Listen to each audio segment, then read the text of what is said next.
In this lesson, we are going to explain about the meaning of continuous random variables and probability density function.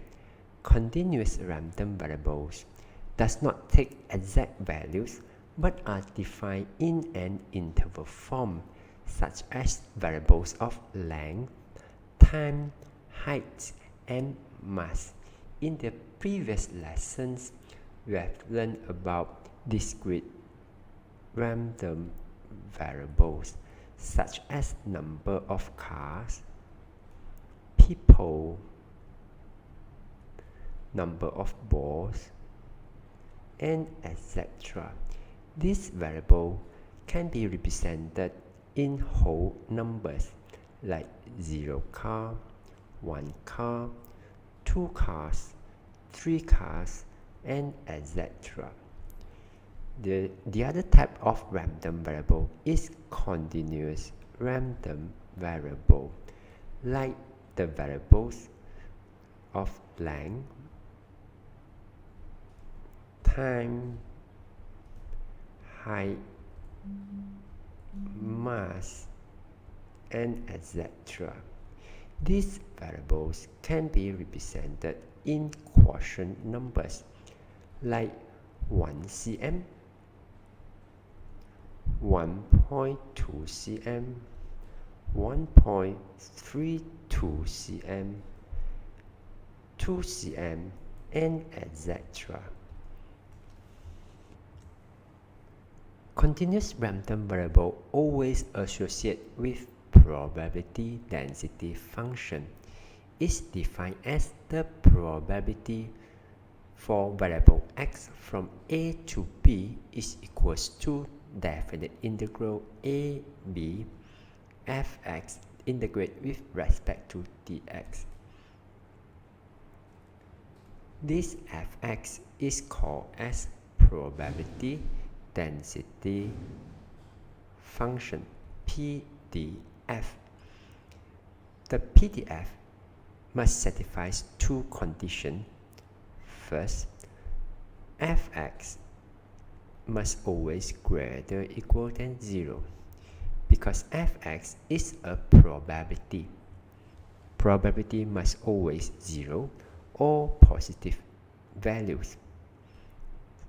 Secondly, the sum of the all probability density function in this case is the integral from negative infinity to positive infinity for PDF must equals to 1. The graph of PDF is a continuous graph. Let's say this is the graph of PDF fx. When we set the integral from negative infinity to positive infinity is equal to 1, means that the area under the curve is equals to 1.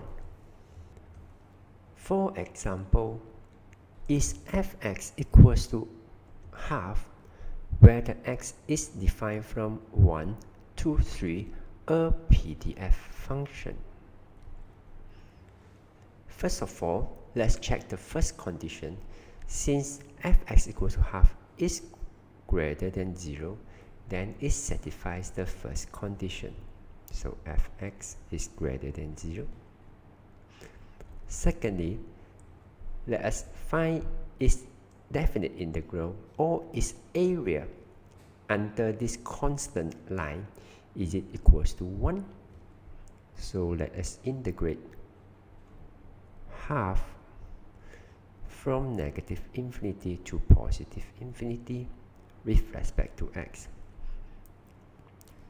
We can start with 1, 2, 3, half is equals to half x. 1, 2, 3. Substitute the boundaries. We have 3 minus 1 is equals to half times 2 is equals to 1. That means it also satisfies the second condition. Then we can say f is a probability density function. Next, find a probability of x between 1 and 2. First of all, let us draw this probability density function. This is a continuous random variable fx. It's defined from 1 to 3. This is 1, 3. Half is a constant line. It's a line that parallel to x-axis from 1 to 3. Now we are going to find the probability where x between 1 and 2, but not including 1, 2. The probability itself, in this case, is the area under the constant line between 1 and 2. There are few ways to find this. First, we refer to its definition. We integrate the PDF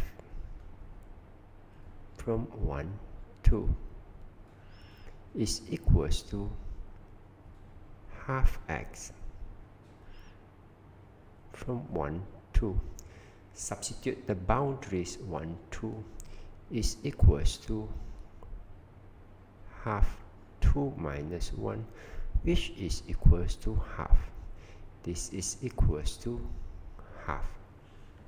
How about B? X is greater equal 1 but less than 2. Greater equal 1 means it include 1. What is this area? From the graph, it's very obvious. The area of this region is same with the previous area. Is also equals to half. How about this case? X greater 1 but less equals 2. Less equals 2 is including 2. What is this area? It's very obvious. It's still same with the previous area, half. And also for when x greater equal 1 and less equals 2. Is all this represent the same area, is equals to half. Therefore, we make a conclusion.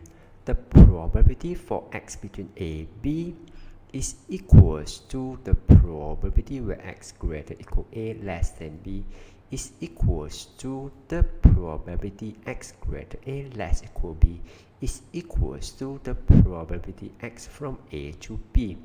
All these represent the same area under the curve from A to